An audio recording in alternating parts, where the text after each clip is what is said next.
Hello all. ఈరోజైతే అంశుని తీసుకొని ఇంటికి ఆపోజిట్‌లో ఉన్న గలేరియా మాల్‌కొచ్చేసాము. అంశు మార్నింగ్ నుంచి ఏడుస్తూనే ఉంది. కొంచెం సిక్‌గా ఉందనమాట. కొంచెం చేంజ్‌గా ఉంటుందని చెప్పి నేను మా చెల్లి అయితే ఇక్కడ గలేరియా మాల్‌కి తీసుకొచ్చాము. ఈ అమీర్పేట్‌లో ఉన్న వాళ్ళకి అడ్వాంటేజ్ ఇదే అనమాట. అమీర్పేట్, పంజాగుట్ట నియర్ బై ఉన్న వాళ్ళకి ఏంటంటే అన్ని మాల్స్ దగ్గరే ఉంటాయి. కావాలనుకుంటే ఒక 5 మినిట్స్‌లో మనం వెళ్ళిపోవచ్చు. సో, అంశుని తీసుకొనొచ్చాము.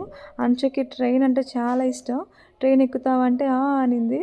సరే కొంచెం చేంజ్‌గా ఉంటుంది కదా అని తీసుకొచ్చాము. సో, మాల్ మొత్తం క్రిస్మస్ ఈవ్ ఇక్కడే కనిపిస్తుంది. ఫుల్ డెకరేట్ చేసేసాడు. లైటింగ్స్‌తో మొత్తం సెటప్స్‌తో చాలా బావుంది. ఇక మా చెల్లయితే ట్రైన్ ఎక్కిచ్చేస్తుంది. చక్కగా 3 రౌండ్స్ తిప్పేస్తాడనమాట. చాలా హ్యాపీగా ఫీల్ అవుతుంది. అంశుకి చాలా ఇష్టం ట్రైన్ అంటే. ట్రైన్ ఎంత హ్యాపీగా ఎక్కుతుందో దిగడానికి అంత ఏడుస్తుంది. ఇంక నేను దిగను అందులోనే ఉంటాను అంటుంది. మీకు కనుక